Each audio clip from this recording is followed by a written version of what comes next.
Eu sou Wesley, professor de Teologia desse núcleo aqui em Três Lagoas, Mato Grosso do Sul. Nós estamos estudando nesse mês esse tema, homilética, é a temática que nós vamos estar abordando esse mês. E o nosso livro, ele é dividido em 4 partes, né? E nesse vídeo eu pretendo aqui rapidamente abordar com vocês essa primeira parte do nosso livro, que seria a nossa primeira aula. Quem sabe você, aluno, não conseguiu estar presente na primeira aula, então esse vídeo eu poder estar te assessorando também e ajudando na leitura e na compreensão dessa matéria. Pois bem, nós temos aqui, meus irmãos, na primeira parte, que é a unidade 1, cujo tema é o domínio da expressão verbal. Começa na página 17. Essa primeira parte do livro, ele traz para nós, o escritor, o Flávio dos Santos, ele traz para nós a definição de alguns termos que é apresentado no livro. Então, é importante que, desde o começo, a gente possa ter compreendido o que é homilética. Então, qual que é a definição de homilética? Homilética, em suma, é a arte de pregar a palavra de Deus. Então, sempre quando você ouvir esse termo homilética, que talvez para alguns é um tanto estranho, né? Mas a palavra homilética, ela remete a isso, a arte de pregar a palavra de Deus. É claro que para pregar a palavra de Deus, nós vamos fazer uso de alguns princípios que estão presentes na oratória, na retórica. Esses princípios, esses fundamentos, eles vão ser pensados e vão ser aplicados, então, nessa arte de pregar a palavra de Deus. Então, definido, então, o que é homilética, que é a arte de pregar a palavra de Deus, a aplicação dos princípios e fundamentos da retórica na exposição da palavra de Deus. Ele traz para nós também o conceito de retórica. E o que é retórica? A palavra retórica é de origem grega e os gregos, eles amavam a retórica e valorizavam muito essa ideia da comunicação em público, da exposição verbal perante a sociedade. E depois, esse conceito de retórica, ele vai ser um tanto aperfeiçoado, na verdade, modificado a sua finalidade na visão romana. Os romanos, eles vão usar essa questão da comunicação verbal, da expressão verbal, para o seu interesse de conquista, de domínio. E isso é apresentado aqui para nós também no livro. Olhando um pouco para a história, nós vamos lembrar e recordar, né, da história de Alexandre o Grande, de Adolfo Hitler também, que foram homens que usaram o poder da palavra, de persuadir a pessoa, um grupo, pela palavra. Não entrando no mérito do que é certo e do que é errado, o que apresenta para nós aqui de início, nesse conceito histórico, é que esses homens eles faziam uso então de alguns princípios, de algumas técnicas, para impor então o seu argumento e convencer as pessoas. Avançando então um pouco mais, né, a gente já conseguiu definir o que é homilética, a ideia de retórica e a ideia de oratória no pensamento romano também, a finalidade que eles usavam, então, a palavra, né, a oratória. Nós temos também aqui um conceito muito importante e apresentado na página 24 do nosso livro e que muitas vezes as pessoas não compreendem, que é o termo eloquência. O que é uma pessoa eloquente? A pessoa eloquente não é aquela pessoa que grita, não é aquela pessoa que tem, né, uma entonação da voz agressivo, aquele que faz muitas vezes um teatro no púlpito ali para convencer, para emocionar as pessoas. Não é essa pessoa que é o eloquente. O eloquente é aquele que usa a palavra, esse mecanismo da palavra, da exposição da palavra, para trazer um argumento, para trazer uma ideia, e ele acaba, na verdade, convencendo a outra pessoa. Então, o eloquente é aquele que ele, na verdade, está convencido e já está dominado por uma certa convicção, e ele expõe essa convicção com tanta clareza que ele acaba convencendo o outro, ele acaba convencendo um determinado grupo. Então, nós definimos agora o que é uma pessoa eloquente. A palavra de Deus, lá em Atos capítulo 18, vai nos apresentar, no versículo 24 e no versículo 28, um homem eloquente. Nós podemos ver isso aqui na Bíblia Sagrada, em Atos. Você que tem a Bíblia, você pode conferir comigo também. Lá no capítulo 18 do livro de Atos, nós vamos ver uma pessoa eloquente, né, à luz da Bíblia Sagrada, que se distancia muito dessa ideia errada do que é eloquência para muitas pessoas. Então, Atos capítulo 18, o verso 24, diz assim: E chegou a Éfeso um certo judeu chamado Apolo, natural de Alexandria, homem eloquente e poderoso nas Escrituras. Este era instruído no caminho do Senhor e fervoroso de espírito, falava e ensinava diligentemente as coisas do Senhor, conhecendo somente o batismo de João. Então a gente vê aqui que uma pessoa eloquente é aquele, né, isso agora nós estamos olhando pelo prisma bíblico, é uma pessoa fervorosa de espírito, uma pessoa que foi transformada e ele sofreu um impacto grande na sua vida e agora seus princípios são mudados e ele é fervoroso na alma, no espírito, e ele agora vai verbalizar aquilo que está borbulhando no seu coração. Este é o homem eloquente, não tem nada a ver com a entonação de voz, com o teatro que a pessoa faz. Então a pregação ela tem que ser uma pregação dinâmica, e a pregação dinâmica ela faz uso então desses princípios que estão presentes na retórica, na oratória, tá? Então a gente consegue ver isso na primeira parte do nosso livro. Avançando um pouco mais, o capítulo 2, na página 27 do nosso livro, ele traz o tema o milagre da pregação bíblica. Por que um milagre?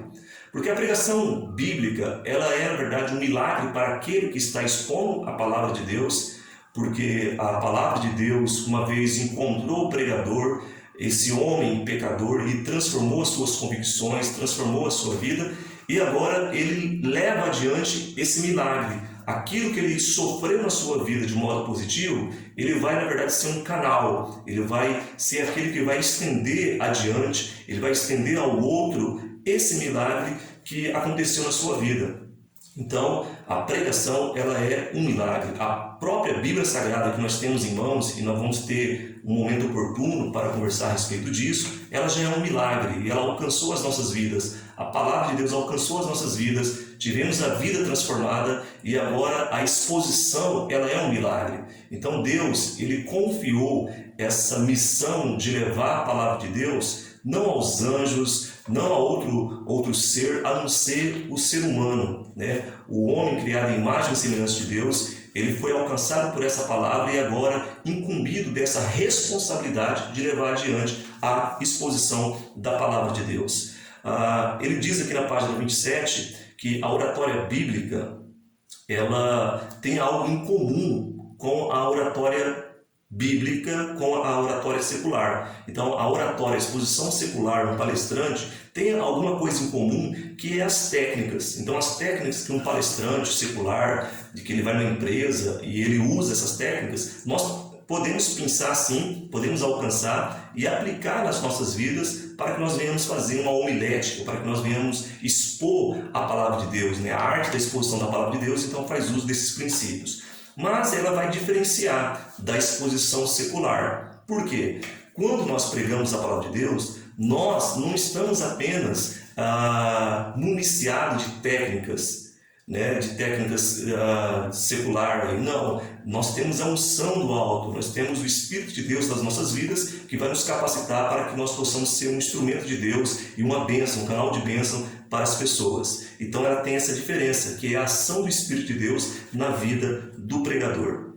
E diz assim: a pregação bíblica é um milagre na vida de quem ouve e na vida de quem transmite. É uma tarefa que foi deixada exclusivamente aos homens. Então nós temos, né, os homens pecadores, imperfeitos, e a graça de Deus, a misericórdia de Deus alcançou as nossas vidas e nos capacitou para que nós possamos ser um agente, aquele que leva a palavra de Deus. Então aquele que leva a palavra de Deus não é que ele é melhor do que o outro, ele é apenas aquele que foi alcançado pela graça de Deus e ele buscou se qualificar, buscou entender as Escrituras Sagradas e agora com um coração fervoroso ele é eloquente no falar, ou seja, ele vai levar adiante a exposição da palavra de Deus.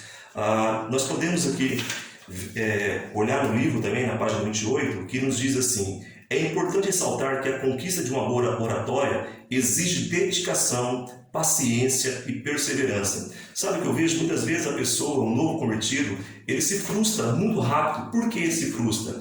Porque ele já quer e se compara com aquele, muitas vezes, que já está no caminho, né, na arte de pregar já há muito tempo. Então ele começa a fazer essa comparação indevida.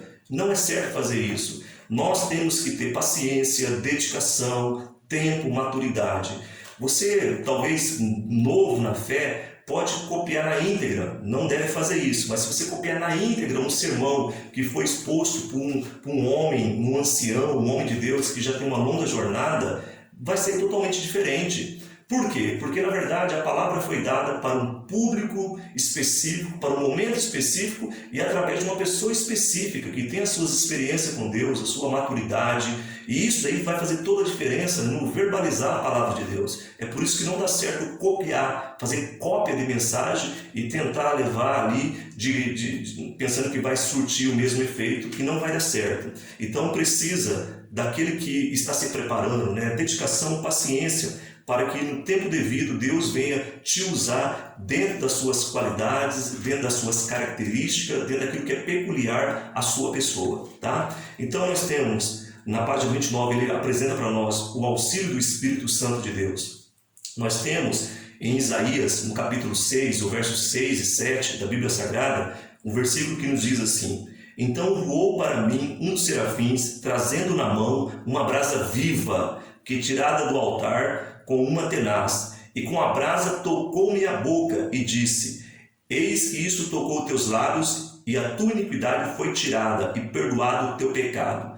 Então nós entendemos que o profeta Isaías, o profeta messiânico, ele era um homem pecador e que agora, através de uma ação, de uma intervenção divina, ele foi tocado nos seus lábios, então, e perdoado. A ideia é essa: o pregador, ele não é um anjo, ele não é um ser, né, de um outro mundo, ele é uma pessoa comum que foi alcançada e foi alvo da graça, alvo da misericórdia de Deus, e agora ele está apto e capacitado para levar adiante a palavra de Deus. E assim nós temos, né, várias passagens bíblicas. Basta a gente lembrar lá de Atos capítulo 1, verso 8, onde eles recebem a promessa, né, a palavra de Deus, do Espírito Santo que seria derramado, que ia descer sobre eles e iam capacitar para que eles pudessem ser testemunha, tanto em Jerusalém, como em toda a Judéia e Samaria, e até os confins da terra. Então essa capacidade ela vem do alto para o pregador.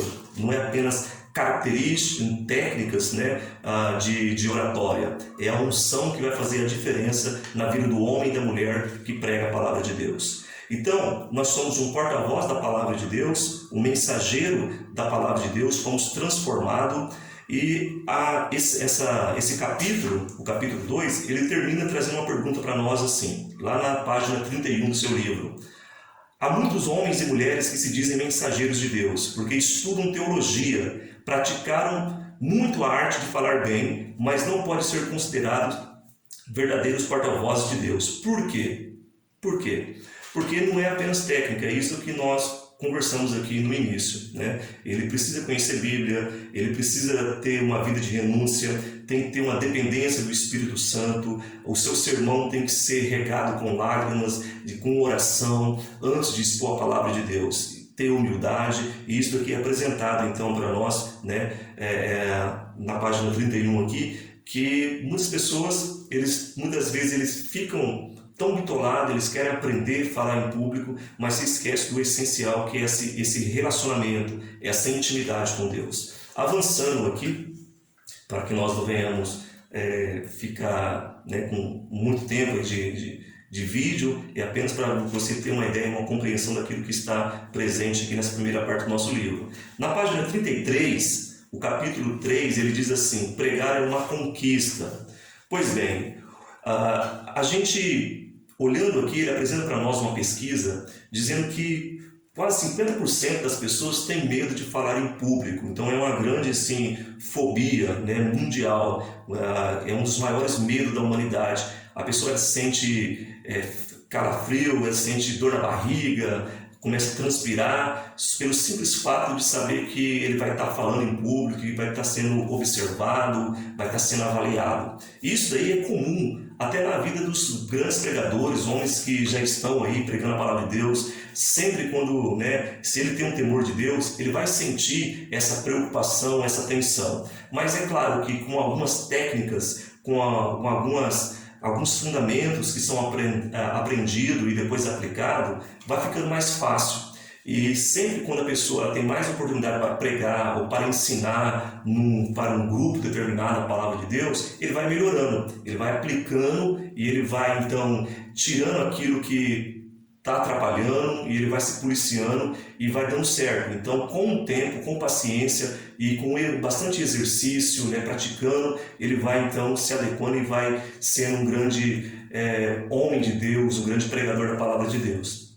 Então, a gente precisa entender que precisa de tempo, né, para que as pessoas venham a perder esse medo também e de prática. Quanto mais você praticar, mais comum, né, o ambiente público vai ser para você e você vai se sentir mais à vontade e vai conseguir dar mais liberdade para o Espírito de Deus te usar naquele momento. Então, nós temos aqui, ele apresenta para nós na página 33, o medo de falar em público corresponde a 50% de chance para o fracasso da comunicação verbal, pois isso é tão importante. Por isso é tão importante que ele seja controlado. Então, se a pessoa está muito tensa, muito nervosa, a possibilidade de dar um branco, de ele esquecer, é muito grande. Então, nós temos algumas técnicas assim para tentar, né, controlar e contornar essa situação. Na página 34, ele tem uma parte aqui interessante que ele diz assim que ninguém nasce pregador. De fato, ninguém nasce pregador. Ninguém nasce com uma boa oratória. Isso ele é aprendido, isso com o passar do tempo, tá? Então ele apresenta uma tabela para nós aqui que 41% das pessoas, 40% das pessoas têm medo de falar em público, depois 32% medo de altura, e ele vai então apresentando isso para nós. Aí nós temos aqui a página 35, orientações para um bom discurso. Na hora de discursar para uma plateia, o desespero só faz piorar as coisas, pois leva à ocorrência de erros graves, uma vez que não há controle das ações. Então, assim, você que vai pregar a palavra de Deus, você tem que, na verdade, já se preparar espiritualmente, emocionalmente, ao longo da semana, ao longo daquele dia, já para absorver, né, o que vai ser transmitido. Então você é o primeiro que é impactado pela palavra e essa palavra vai ser transmitida através de uma pessoa que ora foi impactada. Você já teve esse relacionamento com Deus. O que vai fluir ali é aquela experiência que você já teve com a palavra. Então, se você não pensar nisso e não se preparar ou deixar para abrir a Bíblia Sagrada ali, naquele momento, e pensando que Deus vai te inspirar, há uma chance muito grande de você fracassar. Então ele apresenta que tem pessoas que tropeçam, tem pessoas que é à noite e ele salva os irmãos como se fosse dia, né? Ao invés de dizer boa noite, ele diz um bom dia ou vice-versa, porque ele está totalmente ali fora daquele ambiente, muito nervoso, e o branco também, dá aquele branco, ele esquece das coisas. Então muitas coisas podem acontecer. Então é por isso que é necessário esse preparo psicológico, emocional, tá? Bem de modo prévio, bem antes. Então, nós temos aqui, né, ele traz para nós aqui alguns pontos que é interessante. Ele diz assim: manter a sua fé em Deus e buscar o auxílio divino na hora da transmissão da palavra. Claro, isso daí é essencial, é básico, é necessário você buscar a presença de Deus para você não ser, na verdade, um profissional da fé, né, um pregador profissional, mas você ser um servo de Deus. E ele apresenta para nós aqui: encarar o medo com serenidade, pois todos sentem medo. Não é você que está ali que está sentindo medo, receio de falar em público. Todos, esse sentimento é um sentimento comum. Então pensar dessa forma já vai te tranquilizar. Você não é uma pessoa estranha, que só você que está sendo alcançado por esse sentimento. Qualquer um, eu, você, pastores, quando ele recebe essa oportunidade, tem esse temor de falar em público, né? Então isso daí não é algo específico do indivíduo. E aí ele apresenta para nós aqui, controlar o comportamento inseguro para não deixar transparecer o nervosismo. Então você tentar controlar o seu movimento, né, a sua fala, falar não rápido e também não falar muito devagar, porque você pode trazer sono para a plateia ali. Então você vai alternar o tom de voz durante a pregação, isso daí é importante. Cuidar do seu visual, ter uma boa apresentação visual. Você não vai se apresentar perante as pessoas todo mulando, né, todo sujo, ou muitas vezes todo desgonçado a sua roupa, o seu visual, o seu cabelo. Você tem que se cuidar, porque aí você se sentindo bem, você vai ter mais confiança também de transmitir a palavra de Deus. Então essa parte visual ela é muito importante também.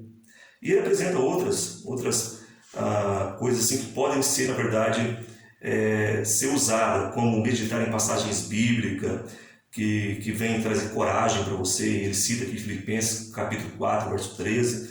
Então vamos lá. Ele depois apresenta para nós aqui alguns oradores da história. A gente olhando para a história, nós vamos ver alguns historiadores, alguns oradores, né? E vamos ver que na verdade eles não nasceram com o dom da oratória. Então ele cita para nós aqui, ó, Demóstenes. Demóstenes ele sofria de gagueira, então ele era gago, e mesmo assim ele conseguiu romper essa dificuldade de ser um grande orador. Depois nós temos Cícero, nós temos o próprio apóstolo Pedro, né? Olhando para a Bíblia Sagrada, nós vamos ver um homem simples, um homem que era pescador, de repente ele é capacitado e ele levanta e ele vai pregar e vai levar adiante a palavra de Deus, e milhares de pessoas vão aceitar o Senhor Jesus Cristo. Nós temos lá a passagem do capítulo 2 de Atos, que vai mostrar então Pedro sendo usado por Deus e uma multidão se rendendo aos pés do Senhor. O apóstolo Paulo, John Wesley, o pregador do coração quente, né? Então esse pregador aqui na Inglaterra, ele foi um grande instrumento de Deus, mas ele aprendeu, né? E deu lugar para que Deus pudesse usar ele dessa forma. E nós temos então Spurgeon também, ele apresenta para nós aqui, que é considerado como o príncipe dos pregadores, um homem que amava levar a palavra de Deus e ser um pregador eloquente, e ele se aperfeiçoou. Há quem diz que depois do apóstolo Paulo, Spurgeon foi o homem mais eloquente, o pregador mais eloquente. Isso aqui é apresentado para nós também no livro. Avançando aqui, meus amados irmãos, no capítulo 4, o tema é eloquência. Então, eloquência não é grito, eloquência não é berrar, não é você fazer teatro. Eloquência é você ser inflamado pela palavra de Deus, tão convencido da palavra de Deus, que agora você fala com convicção. Eu sempre, quando entro nesse tópico sobre eloquência, eu conheci um pastor veterano, já um ancião, e ele disse que certa feita, quando ele era jovem, estava pregando numa praça pública, e quando ele pregava na praça, poucas pessoas estavam dando atenção. Só que lá na ponta da praça, lá na esquina, tinha um homem que estava vendendo raízes, garrafadas, né, com raízes ali, para curar, e muitas pessoas estavam ali de volta dele. E ele ficou encabulado com aquilo. Esse pastor, depois que ele pregou a palavra de Deus, veio para uma meia dúzia, ele foi lá no raizeiro, chamou aquele raizeiro e perguntou: olha, por que você tem muitas pessoas aí te ouvindo e eu que estou pregando a palavra de Deus, pouquíssimas pessoas, o que você tem a me dizer, por que isso acontece?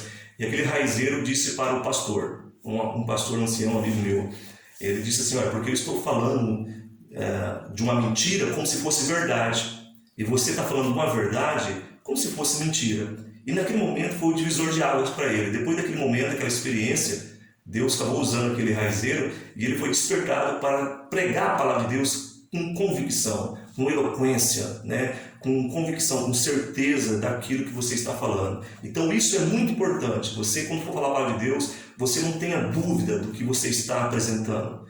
Você tem que, na verdade, absorver, ser impactado, e você vai levar adiante, não apenas palavras, mas a sua experiência com Deus. E isso daí é muito importante. Então, na página 39, ele nos diz assim: a palavra eloquência vem do latim eloquentia, no âmbito da oratória, significa ato ou efeito de falar, de modo a dominar, por meio das palavras, o ânimo de quem ouve.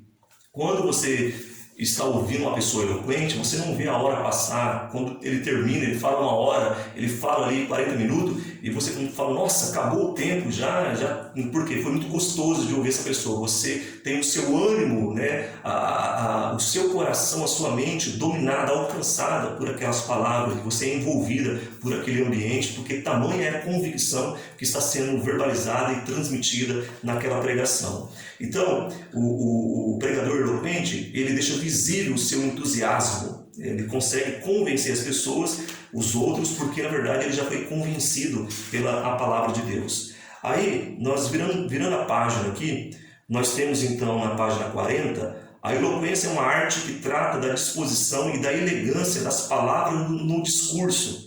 a fim de desenvolver uma simpatia entre o orador e o ouvinte. Então ele vai criar esse elo, esse vínculo entre aquele que fala e aquele que ouve. Mas tem uma parte interessante aqui que diz assim para nós: no meio cristão evangélico pentecostal, criou-se uma ideia equivocada que um pregador eloquente é aquele que grita e gesticula muito, baseado em Atos capítulo 18, do de Apolo, esse homem eloquente, natural de Alexandria, que ele pregava a palavra. As pessoas pensam que ele era esse homem que gritava, que falava alto, e na verdade essa base está totalmente equivocada por tudo aquilo que nós já apresentamos e pensamos junto aqui. Avançando aqui, os fatores importantes para a eloquência, para você ser uma pessoa eloquente. O preparo. Então você tem que preparar. Você não pode ser... claro que às vezes, devido às circunstâncias, mas isso tem que ser exceção. Você é convidado e você vai ter que falar de repente, você vai ter que falar de improviso ali, aquilo que você já tem alimentado, aquilo que você já tem cultivado no seu devocional com Deus. Isso daí é exceção. Mas geralmente o que acontece, em via de regra, é que você é convidado de modo antecipado. Então não tem justificativa. Então o preparo vai te capacitar a você ser eloquente. Você preparar, você tem que ir para aquela noite. Salvo se algo acontecer de extraordinário e Deus te comunicar uma outra palavra, você já tem que ir então preparado para aquilo que vai ser transmitido. Sabendo, não é questão de estar decorado, mas você já tem que estar, na verdade, tido um relacionamento com aquilo que vai ser transmitido, tá? Eu volto a dizer, às vezes Deus pode, naquele momento, te trazer uma outra inspiração e te levar para um outro caminho, para transmitir e atender a necessidade local. Mas isto é exceção. Em vias de regra, Deus sabe das nossas limitações e vai respeitar isso, e vai nos convencer, então, a se preparar com antecedência para que nós possamos, naquele momento, ser uma pessoa eloquente. Então você também, aí ele traz para nós aqui outro ponto, dominar o assunto. Não queira você falar de algo extraordinário, porque você viu na internet algo ali bonito e tentar replicar isso, que não vai dar certo. É melhor você fazer o comum, sabe aquela coisa do arroz com feijão? Isso é muito importante. Falar de coisas simples, o evangelho é simples. Não tenta você complicar para você se aparecer e ser aparentar ser uma pessoa muito profunda nas palavras, que isso não vai dar certo. Essa questão de trazer alguma coisa inédita, isso daí é vaidade.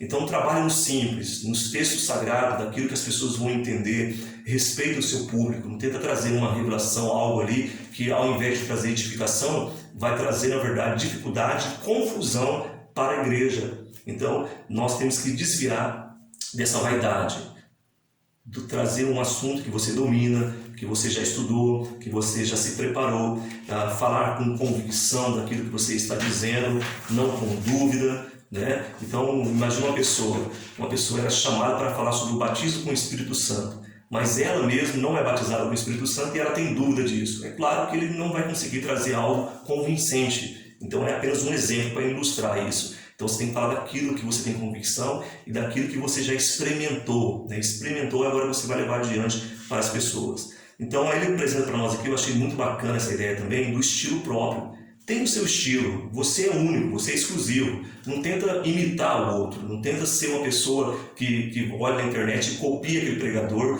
e até o que ele fala, até o glória a Deus que ele fala, você repetir, que não vai dar certo. As pessoas vão ver que você está plagiando um sermão, uma pregação. Então seja próprio, evita as expressões que talvez um pregador, um palestrante famoso está usando, porque isso daí você vai cair no ridículo. As pessoas vão logo captar que você está sendo, na verdade, uma cópia muito barata, muito falsa daquilo que está muitas vezes lá na internet. Então, assim, outra coisa, os conhecimentos das técnicas que nós estamos falando aqui, postura, tom de voz, não falar muito alto, não falar muito baixo, não também falar de modo monótono. Tem pessoas que começam a pregar a palavra, a expor a palavra, em um ritmo. Ele lê a palavra e ele continua naquele ritmo, vai indo até a conclusão do sermão. Isso daí traz canseiro e sono. Então, há momentos que Deus vai te inspirar e você vai levantar-se um tom de voz, você vai falar de algo triste, com semblante triste. Isso aqui não é questão de teatro, mas é uma questão que você incorporou, que você absorveu aquele texto. Então, se é algo triste, não adianta você falar com um sorriso. Ou se é algo ali alegre e você falar com aspecto triste, né, ou vice-versa. Não, você tem que, na verdade, transmitir com o seu semblante, com a linguagem corporal, aquilo que é compatível com a palavra de Deus. Eu lembro um professor de educação física uma vez, que ele deu uma entrevista, e depois eu assisti essa entrevista, eu era uma criança assim, mas me chamou a atenção, que ele falou que o esporte era bom porque ajudava a mente, aí ao invés de ele colocar a mão na cabeça, ele colocou na barriga, né? Aí falou assim, porque o esporte ajuda a mente e o corpo. Então ficou desconecto aquilo que ele estava verbalizando com aquilo que ele estava expressando com a mão ali, né? Ele aponta para a barriga querendo dizer de mente, então ficou incompatível. E depois as pessoas estavam dando risada. Então a gente tem que se preocupar também, né? Você andar muito ali no púlpito ali, né? No lugar onde você está pregando a palavra de Deus, vai para lá, vai para cá, vai para lá, as pessoas se cansam também. Então, claro que você não vai cair engessado, mas os movimentos ali, eles têm que ser comedidos, você tem que olhar com bastante atenção. É importante você assistir depois uma pregação sua, que aí você vai ver, você vai ficar muitas vezes até com vergonha, falando, meu Deus, isso eu faço de modo espontâneo sem perceber. Aí você vai corrigindo e as coisas vão melhorando, tá? Ele traz para nós aqui uma diferença de persuasão e convencer. Então, o que é persuadir uma pessoa e o que é convencer uma pessoa? Claro que se você for para o dicionário, meus irmãos, você vai ver que é quase sinônimo, persuadir e convencer uma pessoa. Mas ele traz uma distinção, dizendo assim que a persuasão, persuadir uma pessoa, está ligado com aconselhar, fazer acreditar, levar uma pessoa a ter uma opinião, né, de algo. E convencer é diferente no aspecto que ele traz aqui, ó, o convencido, ele na verdade foi vencido. Até a palavra, né, convencer tem vencer. Então você foi vencido por uma força maior, por um argumento maior. Então o escritor ele apresenta para nós que na verdade nós temos que buscar convencer as pessoas ao invés de persuadir com palavras humanas, com raciocínio. É isso que ele está querendo trazer para nós. E como que nós vamos convencer a pessoa? Não é por força, não é pelo teu intelecto, não é porque você é inteligente, mas é pela ação do Espírito de Deus. Então não é por força, não é por violência. É Deus, é o Espírito de Deus que convence o homem do pecado e do juízo. Então o Espírito de Deus, ele nos convence, ele nos vence, e logo nós somos cativos então a Deus. A ideia é essa. Então a pessoa eloquente é aquele que ele é um agente de Deus e o Espírito Santo vai usar para convencer o coração do pecador, tá? Então nós vamos aqui finalizar o nosso livro para não ficar cansativo. Nós temos aqui na página 5 técnicas para o discurso em público. Quais são as técnicas? Ele traz aqui na página 47 do nosso livro. O primeiro passo para o desenvolvimento da oratória é o exercício constante da leitura. Então você lê, é bom ler constantemente, sempre você tem que ter um livro aí de cabeceira, sempre estar lendo, visitando. E quando possível, lê em voz alta.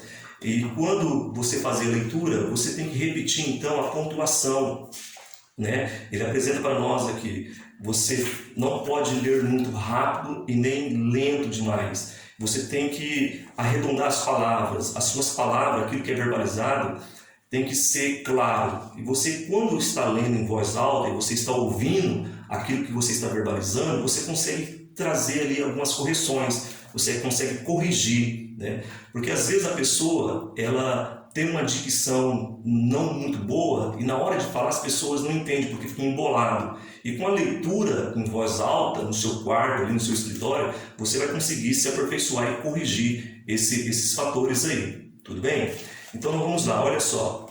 Então ele apresenta para nós essa questão de corrigir, e não é ensaio, mas também ele apresenta para nós a questão de você se olhar no espelho, aí você vê sua postura, a sua entonação de voz. Isso é importante também para essa técnica, né, de olhar no espelho, que aí você vai se corrigindo. Ou você filmar, fazer um vídeo de você fazendo uma leitura ou um devocional e depois você corrigir, né, você se autocorrigir. Aí ele traz para nós aqui na página 49, cuidado com a apresentação em público. Controle da voz, que eu já venho falando para você, né? Não gritar, porque as pessoas ficam cansadas. O pregador que grita muito, grita desde o começo ao fim, essa pessoa, os ouvintes não conseguem, sabe, acompanhar a linha de raciocínio, porque é muita gritaria. Então isso não tem nada a ver com eloquência. O controle do ritmo também, daquilo que está sendo levado, né? Então ele diz assim, o pregador deve controlar o ritmo da sua fala, para não pronunciar as palavras muito rapidamente e desse modo confundir os ouvintes, e nem lentamente a ponto de cansar, né, a plateia, os ouvintes. Então você tem que ter esse cuidado. O controle emocional. Eu tenho, né, uma pessoa que eu admiro muito e eu aprendi com ele, que ele diz assim, olha, quando eu tenho alguma coisa, eu estou com uma ira, né, eu fiquei com raiva de alguma coisa, durante o dia aconteceu algum problema comigo, naquela noite eu prefiro não pregar a palavra, eu passo para outra pessoa. Olha que coisa sábia, né? Você então não está bem emocionalmente. Imagina que você passou por uma grande angústia ali, você não está preparado psicologicamente. Não tem nada a ver com pecado, né, com a parte espiritual, mas emocionalmente. Então você tem que saber disso, né, para não deixar transmitir isso para as pessoas. E os nossos pastores, eles sofrem muito isso, porque ao longo de um dia pode muitas vezes transitar por ambientes diversos. Ele pode muitas vezes durante o dia fazer um culto fúnebre e à noite um casamento. Olha só, olha que mudança de ambiente, como se posicionar. Somente Deus, né, dando esse controle e essa sabedoria. E se você vê que não vai ter condições para atender a necessidade daquele momento, então é melhor você não fazer. Então tem pessoas que às vezes estão muito irritadas, o livro que traz para nós, né? Ele acaba batendo no púlpito porque está com raiva, aconteceu algum problema na igreja, aí pode danificar o púlpito, fazer um barulho, né, que vai trazer um constrangimento para as pessoas. Então evitar isso, nós temos que tomar cuidado. Então o controle emocional, o controle com as ações, né, ali, porque as pessoas vão estar captando tudo que você está falando e está gesticulando também, tá? Então não deve parecer uma estátua diante das pessoas parado, mas também não ficar freneticamente para lá e para cá, que você vai deixar as pessoas tontas tentando te acompanhar. Aí nós terminamos aqui, ele apresenta para nós na página 50, 51 e 53, aí termina essa primeira parte, a pontuação oral. Então a nossa fala tem que ser como uma leitura, tem que ter pontuação adequada. Olha só, então ele traz para nós aqui, não é uma aula de português, mas ele traz o ponto final, vírgula, 2 pontos e o significado de cada pontuação disso. Porque na fala tem que ser respeitada essa pontuação. Nós temos aqui, olha, Romanos capítulo 8. Vamos entender o que ele está apresentando para nós. O Romanos capítulo 8 ele é cheio de pontos de interrogação. Imagina se eu fazer essa leitura assim, ó, Romanos capítulo 8, verso 31. Que diremos, pois, diante dessas coisas? Se Deus é por nós, quem será contra nós? Aquele que... Pode ver aqui, fica uma leitura muito rápida e as pessoas não vão entender. Porque tem ponto de interrogação. E esse ponto aqui não está por acaso, ele tem que ser observado, respeitado e verbalizado. Claro que você não vai ler assim, ponto de interrogação, ponto final, você não vai falar isso. Mas a sua fala tem que, na verdade, ser respeitada essa pontuação, né? A oralidade. Então, Romanos capítulo 8, verso 31. Que diremos, pois, diante dessas coisas? Olha só, nós temos aqui uma pergunta, né? A parte final ressaltou que é uma indagação. Que diremos, pois, diante dessas coisas? Se Deus é por nós, quem será contra nós? Então você começa a dar vida ao texto, não fica aquela leitura robótica, né? Olha, você imagina a pessoa lendo assim, quem fará alguma acusação contra os escolhidos de Deus? É Deus quem justifica. Pode ver que fica uma leitura muito engessada. Agora, a partir do momento que se respeita a pontuação, quem fará alguma acusação contra os escolhidos de Deus? Olha, uma pergunta. É Deus quem justifica. Quem os condenará? Foi Cristo Jesus que morreu. E mais, que ressuscitou e está à direita de Deus e também intercede por nós. Quem nos separará do amor de Cristo?